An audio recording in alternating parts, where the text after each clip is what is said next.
ఇక one day team చూసుకుంటే గిల్ కెప్టెన్గా ఉన్నాడు, శ్రేయస్ అయ్యర్ వైస్ కెప్టెన్గా ఉన్నాడు, రోహిత్ శర్మ, విరాట్ కోహ్లీ, కేఎల్ రాహుల్ అండ్ ముఖ్యంగా ఇషాన్ కిషన్కి చాలా ఒక 4-5 ఇయర్స్ తర్వాత వన్డే టీంలో ఛాన్స్ వచ్చింది. అండ్ అలాగే సుందర్ని తీసుకున్నారు, ఆల్రౌండర్లో సుందర్, హార్దిక్ పాండ్యా అండ్ అలాగే మన తెలుగు ప్లేయర్ నితీష్ కుమార్ రెడ్డికి వన్డే టీంలో ప్లేస్ వచ్చింది.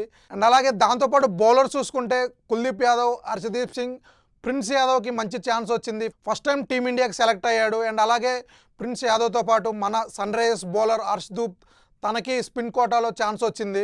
అండ్ అలాగే ఇంకొక కొత్త ప్లేయర్ గుర్నూర్ బార్బ్, సో తనకి ఫస్ట్ టైం టీమిండియాలో ఛాన్స్ వచ్చింది. వన్డే టీం చూసుకుంటే ముఖ్యంగా షమీకి, బుమ్రాకి అండ్ అలాగే జడేజాకి వీళ్ళనైతే తీసుకోలేదు. ముఖ్యంగా మనం భువీని తీసుకుంటాం అనుకున్నాం, ఎందుకంటే భువీ ఆల్మోస్ట్ ఇప్పటికే 13 మ్యాచ్లో 24 వికెట్లు తీశాడు.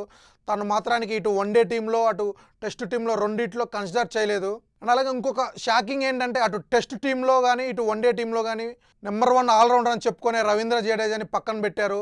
సో రవీంద్ర జడేజా, షమీ ఇద్దరిని పక్కన పెట్టారు. వాళ్ళ కెరియర్ ఇక ముగిసినట్టే అనుకోవచ్చు. అండ్ అలాగే ముఖ్యంగా షమీ తను తీసుకుంటాం అనుకున్నాం, కానీ తను బుమ్రాని పక్కన పెట్టినా కూడా తను తీసుకోలేదు.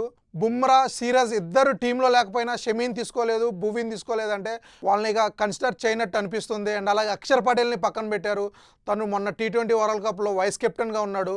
సో అక్షర్ పటేల్ ఐపీఎల్లో స్టార్టింగ్లో ఫెయిల్ అయ్యాడు, కానీ ఇప్పుడు మాత్రానికి సూపర్గా ఆడుతున్నాడు. కానీ తన్ని అటు టెస్ట్ టీంలో ఇటు వన్డే టీంలో కూడా పక్కన పెట్టారు. అండ్ అలాగే మోస్ట్ ఇంపార్టెంట్ సంజు శాంసన్ని అటు వన్డే టీంకి తీసుకోలేదు, ఇటు టెస్ట్ టీంకి తీసుకోలేదు. వరల్డ్ కప్ చూసుకుంటే తను సింగిల్ హ్యాండెడ్గా లాస్ట్ 3 నాకౌట్ మ్యాచెస్ తనే గెలిపించాడు. అలాంటి ప్లేయర్ని, T20 వరల్డ్ కప్లో man of the series win అయిన ప్లేయర్ని, అండ్ అలాగే ఇప్పటికే ఐపీఎల్లో తను సూపర్గా ఆడుతున్నాడు, 2 సెంచరీలు కొట్టాడు, అయినా కూడా తన్ని కన్సిడర్ చేయలేదు. అటు వన్డే టీంలో తీసుకోలేదు, ఇటు టెస్ట్ టీంలో తీసుకోలేదు.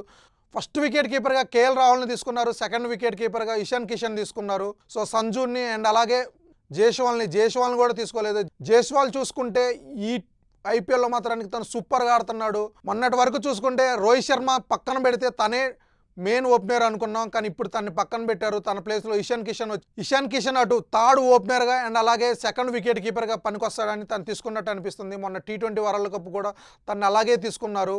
గిల్ పక్కన పెట్టినప్పుడు థర్డ్ ఓపెనర్గా అండ్ అలాగే జితేష్ శర్మని పక్కన పెట్టి సెకండ్ వికెట్ కీపర్గా తీసుకున్నారు. సూపర్గా సక్సెస్ అయ్యాడు. వరల్డ్ కప్లో సూపర్గా ఆడాడు. తనైతే 2-3 ఇన్నింగ్స్లో అద్భుతంగా ఆడాడు.